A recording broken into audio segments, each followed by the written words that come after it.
មេរៀនរំលឹកទី66ជាមដំលួតងើជើងកងើជើងខងើជើងកោ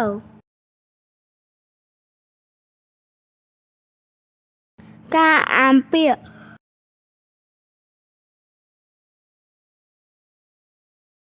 សង្កែបង្គី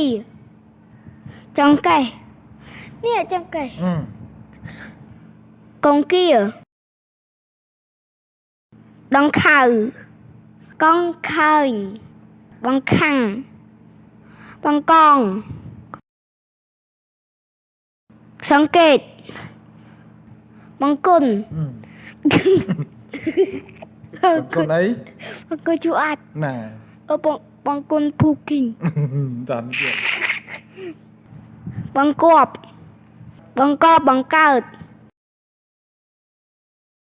បង្ខូចបង្ខិតបង្ខំបង្កាច់បង្ខូចថ្វាយបង្គំ